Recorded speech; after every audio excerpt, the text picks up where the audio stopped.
नमस्कार प्रिय विद्यार्थियों, मैं अंकित कुमार आपका स्वागत करता हूं अपने जीएचपी कोचिंग में। और आज मैं फिर लेकर के आया हूं आपके लिए जो छठवें का खा क्वेश्चन है। यहां से हम स्टार्ट करेंगे। ये सेट नंबर 1 का पार्ट नंबर चौथा है। ठीक है प्रिय विद्यार्थियों, तो देखते हैं हम कि हमारा पहला क्वेश्चन क्या कह रहा है 6 का खा का। ठीक है, तो चलते हैं बिना ही देरी किए। देखिए प्रिय विद्यार्थियों, 6 का खा का क्वेश्चन कह रहा है निम्नलिखित परिवर्तनों को किस प्रकार किया जा सकता है, केवल रासायनिक समीकरण दीजिए। ठीक है, तो देखिए सबसे पहला है नंबर 1, प्रोपीन से प्रोपेन टू ऑल। तो प्रिय विद्यार्थियों आपको सूत्र पता होना चाहिए। प्रोपीन का क्या होता है, CH3 bond CH double bond CH2, ये होता है प्रोपीन का सूत्र। हमें बनाना क्या, प्रोपेन टू ऑल। तो जब हम प्रोपीन से प्रोपेन टू ऑल बनाएंगे तो हम किसकी क्रिया कराएंगे, जल के साथ क्रिया कराएंगे प्रोपीन की। ठीक है, तो देखिए H प्लस टूटेगा, OH माइनस, H प्लस कहाँ जाएगा, यहाँ पर जाएगा, OH कहाँ पर जाएगा, यहाँ पर जाएगा, तो बन जाएगा हमारा नहीं प्रोपेन टू ऑल। मेथ है प्रोपेन, 2 नंबर में क्या है OH, तो OH के लिए ऑल लिखते हैं। ठीक है ना, प्रोपेन टू ऑल। फिर इसके बाद दूसरा नंबर है बेंजिल क्लोराइड से बेंजिल अल्कोहल। तो देखिए प्रिय विद्यार्थियों, बेंजिल क्लोराइड का सूत्र क्या होता है, बेंजीन के ऊपर लगा देना CH2Cl, यानी इतने को कहते हैं हम बेंजिल, इतने को कहते हैं बेंजिल। ठीक है ना, इतने को, लेकिन Cl है तो क्लोराइड हो जाएगा। अब क्या बनाना, बेंजिल एल्कोहल, यानी कि मतलब Cl की जगह OH लाना है। तो देखिए प्रिय विद्यार्थियों, हम क्रिया किसकी कराएंगे, एक्वस KOH, नहीं KOH कैसा है, एक्वस यानी जलीय, जलीय KOH की क्रिया कराएंगे। या जलीय NaOH ले सकते हैं, या आप जल के साथ क्रिया भी करवा सकते हैं। ठीक है, तो देखिए K प्लस Cl को ले जाएगा, KCl बन जाएगा, OH कहाँ पर जाएगा, इस कार्बन के पास, तो बन जाएगा बेंजिल एल्कोहल बन जाएगा। इसके बाद देखिए तीसरी अब क्रिया है एथिल मैग्नीशियम क्लोराइड से प्रोपेन 1 आल। तो देखिए प्रिय विद्यार्थियों, एथिल मैग्नीशियम क्लोराइड का सूत्र क्या होता है, CH3CH2MgCl, ये होता है एथिल मैग्नीशियम क्लोराइड यानी Cl। तो हमें बनाना क्या, प्रोपेन 1 आल, यानी CH3CH2CH2OH, ये प्रोपेन OH 1 नंबर में है तो आल। तो देखिए क्रिया किसके साथ कराना पड़ेगा तभी बनेगा, तो एथिल मैग्नीशियम क्लोराइड की क्रिया यानी फॉर्मेल्डिहाइड के साथ कराइएगा। किसके साथ, फॉर्मेल्डिहाइड के साथ। सूत्र क्या होता है, CH2O या HCHO भी आप लिख सकते हैं। ठीक है, तो ये हमारे पास फॉर्मेल्डिहाइड है और ये H2O है, जल के साथ भी क्रिया करवाना है। इन तीनों के तीनों हमें लेना पड़ेगा साथ में।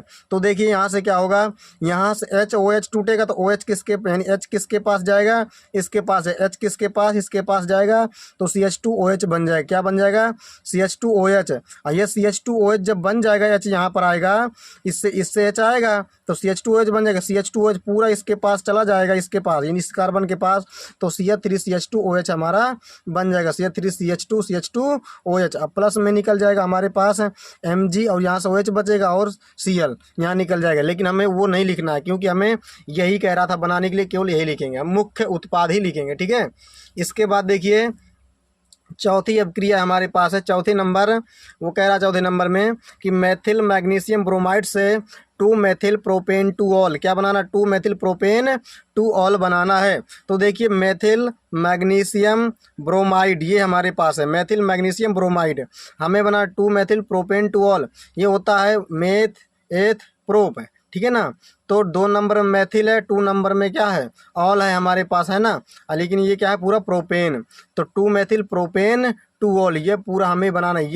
ये जो लिखा है ये होता है, इसका सूत्र होता है संरचना सूत्र। ठीक है, तो देखिए कैसे बनेगा, जब हम मेथिल मैग्नीशियम ब्रोमाइड की क्रिया एसीटोन और H2O के साथ कराएंगे तो हमारे पास क्या बनेगा, 2 मेथिल प्रोपेन टू ऑल बन जाएगा। तो देखिए प्रिय विद्यार्थियों, यहाँ से H निकलेगा, H किसके पास जाएगा, इसके पास जाएगा, इस O के पास जाएगा तो OH बन जाएगा।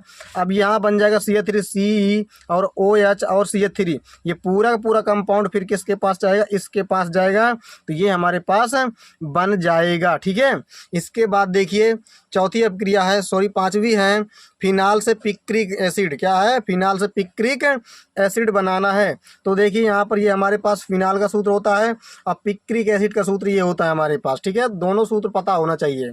तो कैसे बनेगा, जब हम सांद्र HNO3 लेंगे यानी कॉन्क HNO3 लेंगे तो पिक्रिक अम्ल का निर्माण हो जाएगा, क्योंकि NO2 प्लस OH माइनस में टूटता ही है। तो NO2 प्लस क्या होता है, जाएगा यहाँ पर एक, यहाँ पर एक बार यहाँ पर, एक बार यहाँ पर, 3 जगह जाएगा, तो बन जाएगा हमारा क्या, पिक्रिक एसिड बन जाएगा। ठीक है, इसके बाद देखिए प्रिय विद्यार्थियों, 6 का खाका अथवा क्वेश्चन कह रहा है आप निम्नलिखित को कैसे संश्लेषित करेंगे, यानी कैसे बनाएंगे। संश्लेषित का मतलब होता है कैसे बनाएंगे, ठीक है।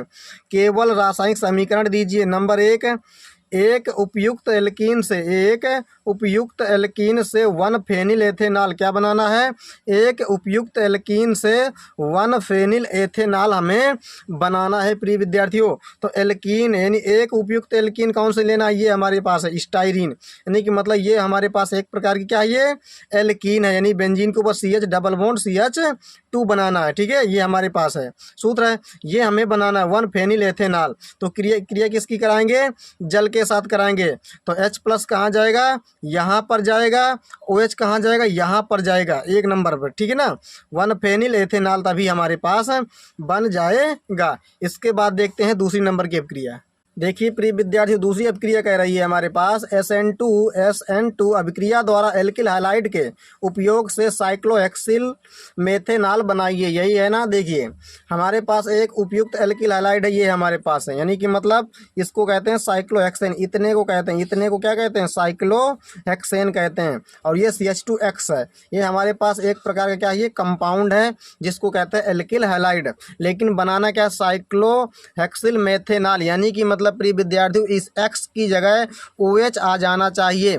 साइक्लोहेक्सिल, ये क्या है, साइक्लोहेक्सिल और मेथेनॉल कह रहे हैं, ये साइक्लोहेक्सिल है, ये पूरा मेथेनॉल हो जाएगा, ठीक है। तो कैसे बनेगा, X हटाना है, OH लाना है, तो एक्वस NaOH या एक्वस KOH भी लगा सकते हैं। तो OH की जगह कौन जाएगा, यानी कि मतलब यहाँ पर X की जगह कौन आएगा, OH आएगा, तो ये हमारे पास बन जाएगा और NaX निकल जाएगा, ठीक है। तो यहाँ से ये हमारी अभिक्रिया हो जाएगी। अब देखिए तीसरी अभिक्रिया है, एक उपयुक्त एल्किल हैलाइड से पेंटेन 1 आल बनाना है। तो देखिए क्या हो जाएगा, एल्किल हैलाइड हमारे पास है CH3 CH2 CH2 CH2 CH2X, ये एक एल्किल हैलाइड है, बनाना है पेंटेन 1 आल, यानी कि मतलब X की जगह क्या लाना है, OH लाना है। तो NaOH लगा दीजिएगा या KOH लगा दीजिएगा, X की जगह कौन बैठ जाएगा, OH बैठ जाएगा, तो बन जाएगा पेंटेन 1 आल। इसके बाद देखिए प्रिय विद्यार्थियों, अगला क्वेश्चन हमारे पास है 7 का कह रहा है निम्न पदों से आप क्या समझते हैं, प्रत्येक का एक उदाहरण दीजिए, ठीक है। पहला एल्डोल, दूसरा सिर्फ क्षारक, और तीसरा कैनिजारो अभिक्रिया, चौथा ऑक्सिम और पांचवा एसीटाइल। तो देखिए पहला हमारे पास है एल्डोल। क्या है, एल्डोल। तो एल्डोल क्या होता है प्रिय विद्यार्थियों, नंबर 1 एल्डोल है हमारे पास हेडिंग। तो एल्डोल में क्या होता है, जब 2 समान एल्डिहाइड लिए जाते हैं, 2 समान एल्डिहाइड तानु NH की उपस्थिति जब क्रिया करते हैं तो क्या बनता है, एल्डोल बनता है। तो देखिए ये भी हमारे पास CH3CHO है, ये भी CH3CHO है, दोनों समान एल्डिहाइड है ना, ठीक है। तो देखिए यहाँ से H+ जाएगा, H+ निकल के जाएगा इस ऑक्सीजन के पास, तो OH बन जाएगा यहाँ पर कार्बन के साथ, ठीक है ना, OH बन जाएगा। और ये पूरा का पूरा माइनस में हो जाएगा, ठीक है, ये पूरा माइनस इसके पास जाएगा कार्बन के पास, तो ये जुड़ जाएगा, तो ये क्या बन जाएगा, एल्डोल बन जाएगा, ठीक है। इसी को कहते हैं एल्डोल संघनन, यानी एल्डोल। ये एक प्रकार का है हमारे पास, जब 2 समान एल्डिहाइड लोगे और तनु NaOH की उपस्थिति होगी, दोनों को जब आप जोड़ दोगे उसी को कहते हैं एल्डोल जो बनेगा, ठीक है। इस क्रिया को कहते हैं एल्डोल संघनन। अब दूसरा नंबर है सिर्फ क्षारक। सिर्फ क्षारक में क्या होता है, जब एल्डिहाइड एमीन के साथ क्रिया करते हैं, जब एल्डिहाइड एमीन के साथ क्रिया करते हैं H+ की उपस्थिति में, तो क्या बनता है, सिर्फ क्षारक बनता है। तो देखिए यहाँ से 2 हाइड्रोजन जाएंगे ऑक्सीजन के पास, H2O बन जाएगा, तो RN बचेगा, इस कार्बन से जुड़ जाएगा, तो ये हमारे पास क्या बन जाएगा प्रिय विद्यार्थियों, सिर्फ क्षारक बन जाएगा, ठीक है। इसके बाद देखिए तीसरे नंबर है कैनिजारो अभिक्रिया। क्या है, कैनिजारो अभिक्रिया। इसमें क्या है कि जब फॉर्मेल्डिहाइड की क्रिया सांद्र NaOH के साथ कराते हैं तो मेथिल अल्कोहल और सोडियम फॉर्मेट बनता है, इसी को कहते हैं कैनिजारो अभिक्रिया। इसमें क्या होता है, जो भी हमारे पास एल्डिहाइड लेंगे, लेकिन एल्डिहाइड कौन सा लेना है कैनिजारो अभिक्रिया में, जिसमें अल्फा हाइड्रोजन नहीं होता है प्रिय विद्यार्थियों, यही पॉइंट है, ठीक है ना, यही पॉइंट है जो कैनिजारो अभिक्रिया को बताता है। क्या बताता है, यानी कि मतलब अल्फा हाइड्रोजन नहीं होना चाहिए एल्डिहाइड में। ये जो हमारे पास ये ग्रुप है CHO, ये किसी कार्बन से ही नहीं जुड़ा है, तो अल्फा कार्बन नहीं है तो अल्फा हाइड्रोजन भी नहीं होगा इसके पास, ठीक है। तो ये कैनिजारो अभिक्रिया देगा। इसके साथ क्रिया कराते हैं तो एक अल्कोहल बनता है, एक कार्बोक्सिलिक अम्ल का लवण बनता है, यानी कि मतलब इसका नाम है सोडियम फॉर्मेट। इसके बाद हमारे पास है चौथी अभिक्रिया है ऑक्सिम। ऑक्सिम क्या होता है, देखिए जब एल्डिहाइड हमारे पास यानी कि मतलब हाइड्रॉक्सिल एमीन के साथ क्रिया करते हैं, किसके साथ, हाइड्रॉक्सिल एमीन के साथ क्रिया करते हैं, तो क्या बनता है, ऑक्सीन बनता है। यानी कि मतलब देखिए यहाँ से 2 हाइड्रोजन जाएंगे, ऑक्सीजन को लेकर H2O बना देंगे और NOH हमारे पास यहाँ जुड़ जाएगा इस कार्बन से। ये देखिए NOH जुड़ चुका, इसे क्या कहते हैं, ऑक्सीन कहते हैं। अब देखिए प्रिय विद्यार्थियों, अगला हमारे पास है एसीटैल। क्या है, एसीटैल 5वें नंबर में। तो एसीटैल कैसे बनता है, जब एल्डिहाइड क्रिया करते हैं हमारे पास है एल्कोहल से, किससे, जब एल्डिहाइड एल्कोहल से क्रिया करते हैं, या कीटोन, या आप कीटोन भी रख सकते हैं, ठीक है ना, या आप कीटोन रख दीजिएगा यहाँ पर, यानी CH3 लगा यहाँ पर लगा सकते हैं। और एल्कोहल से क्रिया कराना है तो H और H 2 अणु लेना है एल्कोहल के, H और H, और यहाँ से O ऑक्सीजन, तो H2O बना देंगे और यहाँ पर OCH2CH3 OCH2CH3 इसी कार्बन से जुड़ जाएंगे। देखिए यहाँ पर, तो क्या बन जाएगा, एसीटाइल बन जाएगा। ठीक है प्रिय विद्यार्थियों, इसके बाद देखते हैं हम अगला क्वेश्चन। देखिए प्रिय विद्यार्थियों, 7 का 8वां क्वेश्चन कह रहा है निम्नलिखित अभिक्रियाओं के उत्पादों की संरचना लिखिए। ठीक है, तो पहला हमारे पास ये बेंजीन है और प्लस ये एक हमारे पास सूत्र दिया है C2H5COCl, निर्जल AlCl3 और CS2, ठीक है, कार्बन डाइसल्फाइड।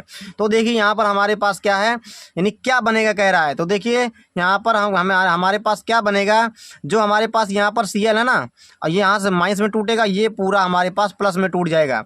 ये प्लस वाला यहाँ पर आक्रमण करेगा बेंजीन में, तो क्या बना देगा, बेंजीन और CO C2H5, क्योंकि यही पूरा का पूरा आक्रमण करेगा प्लस वाला, और H प्लस जो निकलेगा इस Cl को HCl बना देगा ले जाकर। ठीक है, तो देखिए ये हमारे पास स्ट्रक्चर बन जाएगा, संरचना कह रहा है ये बनेगा।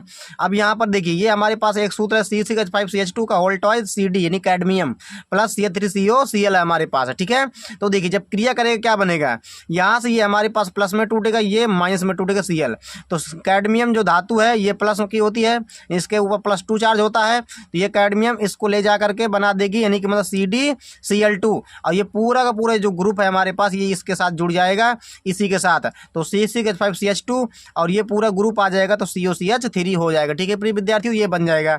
अब इसके बाद देखिए तीसरी है, ये पूरा बेंजीन है और ये CH3 और ये NO2 है, ये हमारे पास इसे कहते हैं इटार्ड अपक्रिया। ये गया क्या, इटार्ड अपक्रिया। इसमें क्या होता है, जो क्रोमिल क्लोराइड है ये क्रोमिल क्लोराइड होता है, ये सामने वाले का ऑक्सीकरण कराता है, इसका ऑक्सीकरण होगा, ये किस में चेंज हो जाएगा, एल्डिहाइड में। किस में चेंज हो जाएगा, एल्डिहाइड में, CH3 एल्डिहाइड में चेंज हो जाएगा। ये हमारे पास एक अभिक्रिया हो गई, यानी उत्पाद बन गया हमारा। ठीक है, इसके बाद देखिए चौथी हमारे पास है CH3C ट्रिपल बॉन्ड CH और Hg2+ बटे H2SO4 है। तो देखिए प्रिय विद्यार्थी, इसमें क्या होता है, जब क्रिया होती है जल के साथ तो 2 अणु यहाँ पर H2O के आ जाते हैं, यानी H2O 2 यहाँ आ जाएंगे, यानी H2O के साथ जब क्रिया कराएंगे तो H यानी हाइड्रोजन यहाँ पर 2 आ जाएंगे, ऑक्सीजन यहाँ पर चला जाएगा, तो ये हमारे पास बन जाएगा यानी एसीटोन, जिसे कहते हैं प्रोपेन 2 ऑन हमारे पास बन जाएगा। ठीक है, इसके बाद देखिए 5वें नंबर हमारे पास है, 5वें नंबर में ये हमारे पास एक सूत्र बना है, यहाँ पर एक ये है,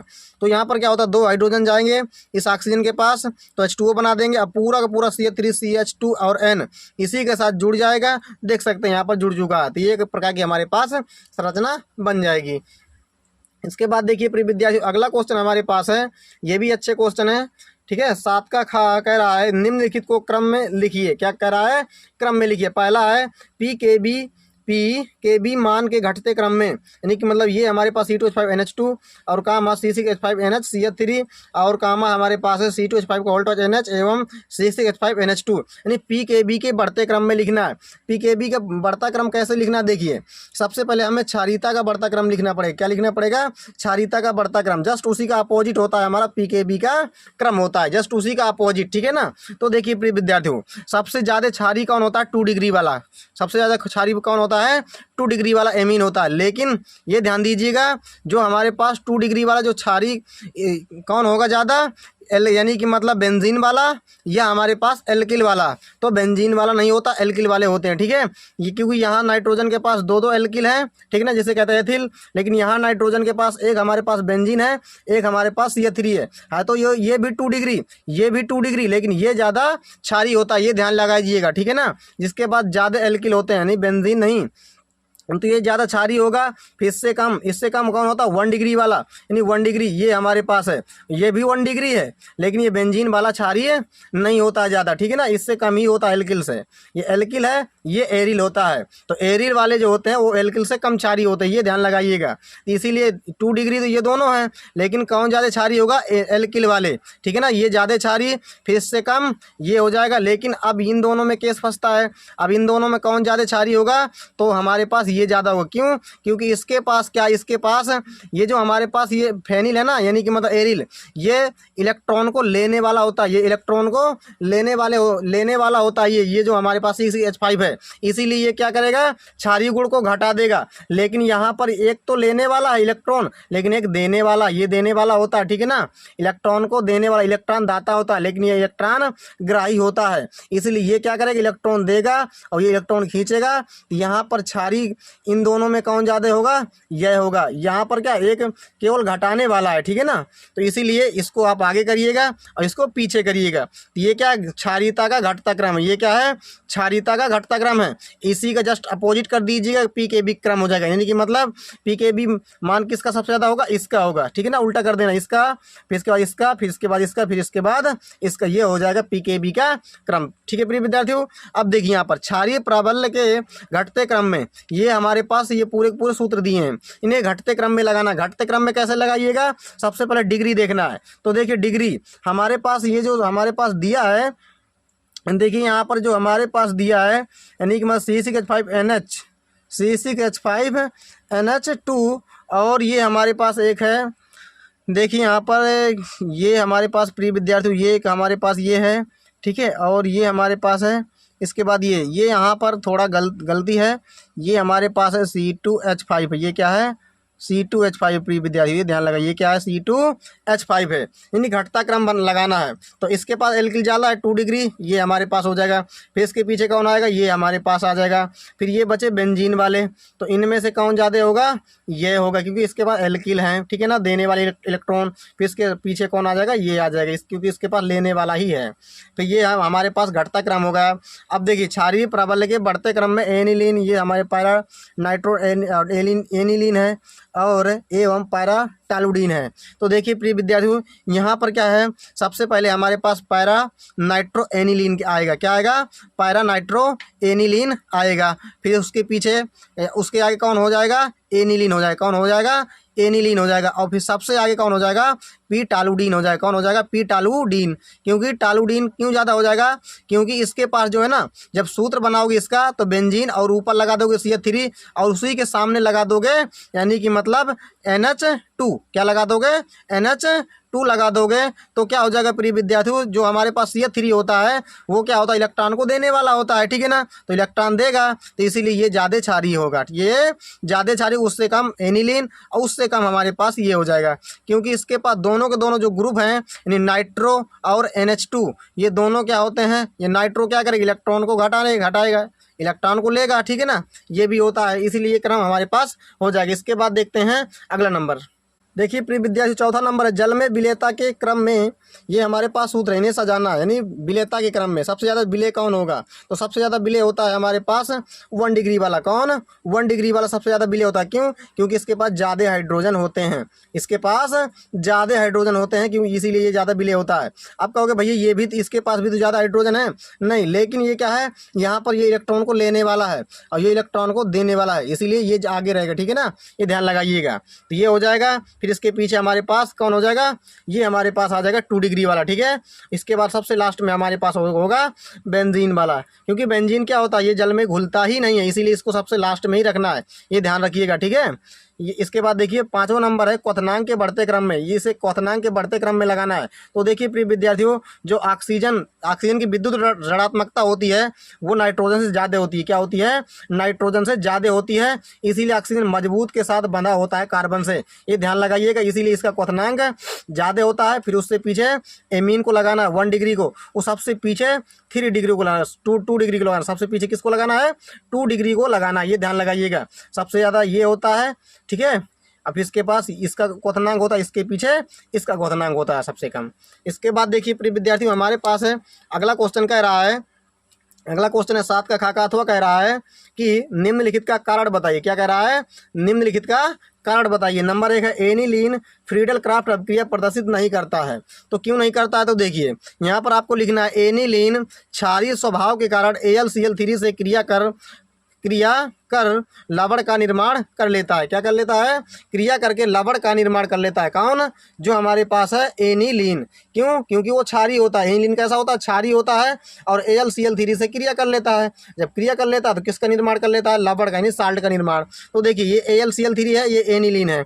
यहाँ पर इसके पास नाइट्रोजन के पास क्या होते हैं? लॉन पेयर होते हैं। क्या होते हैं प्रिय विद्यार्थियों?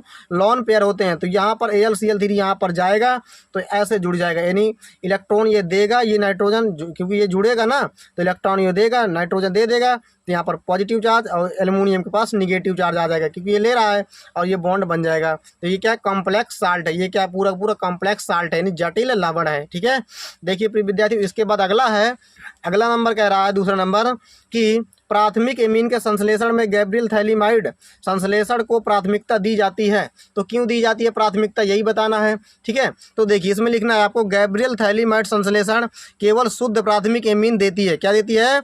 गैब्रियल थैलीमाइड जो संश्लेषण जो विधि है वो केवल शुद्ध प्राथमिक एमीन देती है तथा द्वितीयक तथा तृतीयक एमीन सह उत्पाद के रूप में नहीं देती है। यानी कि मतलब सह उत्पाद के रूप में कौन सी एमीन नहीं देती है? द्वितीयक और तृतीयक, ये बनते ही नहीं है, ये ध्यान रखिएगा। इसीलिए गैब्रियल थैलीमाइड संश्लेषण को प्राथमिकता दी जाती है। ठीक है, तो देखिए इसकी अभिक्रिया क्या होती है। ये हमारे पास सूत्र होता है थैलीमाइड का। ये क्या होता है? थैलीमाइड का सूत्र होता है। सबसे पहले इसकी क्रिया किसके साथ कराई जाती है? KOH के साथ कराई जाती है। तो K इसके साथ जुड़ जाएगा नाइट्रोजन के साथ और H यहाँ से आएगा, OH को लेकर क्या बना देगा? H2O। तो ये हमारे पास बन गया N पोटेशियम थैलीमाइड। ठीक है, फिर देखिए इसकी क्रिया जो है किसके साथ कराएंगे? फिर RX यानी एल्किल हैलाइड के साथ कराएंगे। तो R किसके साथ जुड़ जाएगा? नाइट्रोजन के साथ, और K यहाँ से X को लेकर KX बना देगा। तो ये N एल्किल थैलीमाइड हमारे पास बन जाएगा। फिर इसकी क्रिया किसके साथ कराएंगे? NaOH के साथ कराएंगे। दो मॉलिक्यूल लेना, ये ध्यान रखिएगा। तो क्या बन जाएगा हमारे पास? एक तो बन जाएगा ये एसिड बन जाएगा एक, और एक हमारे पास बन जाएगा RNH2। ये क्या? 1 डिग्री एमीन यानी प्राथमिक एमीन। यहाँ से 2 डिग्री 3 डिग्री नहीं बनती है, इसीलिए इसे प्राथमिकता दी जाती है। इसके बाद देखिए अगला क्वेश्चन कह रहा है हमारे पास, ये अगला नंबर भी अच्छा क्वेश्चन है। कह रहा तीसरे नंबर कि मेथिल एमीन फेरिक क्लोराइड के साथ जल में अभिक्रिया करने पर जल योजित फेरिक ऑक्साइड का अवक्षेप देता है। तो क्यों देता है भैया? कारण बताना। तो देखिए कारण क्या है कि मेथिल एमीन जल से अधिक क्षारीय होने के कारण, क्योंकि मेथिल एमीन क्या होता है? जल से ज़्यादा क्षारीय होता है। एमीन वो क्षारीय होते हैं, ये ध्यान रखिए, एमीन क्षारीय स्वभाव के होते हैं। ठीक है, लेकिन पानी कैसा होता है? हमारा न्यूट्रल होता है। ठीक है ना। अब देखिए मेथिल एमीन जल से अधिक क्षारीय होने के कारण जल से प्रोटॉन क्या कर लेता है? ग्रहण करके OH आयन मुक्त कर देता है। प्रोटॉन को क्या करेगा? ग्रहण कर लेगा, क्योंकि नाइट्रोजन के पास लॉन पेयर होते हैं, इसलिए OH को ग्रहण कर लेता है। ठीक है, और OH निकल जाएगा, OH आयन मुक्त हो जाएगा। तो देखिए अब क्रिया हमारे पास है CH3NH2 और HOH। तो H प्लस को ग्रहण कर लेगा यानी नाइट्रोजन, तो बना देगा CH3N और H3, और यहाँ positive charge plus OH minus निकल जाएगा।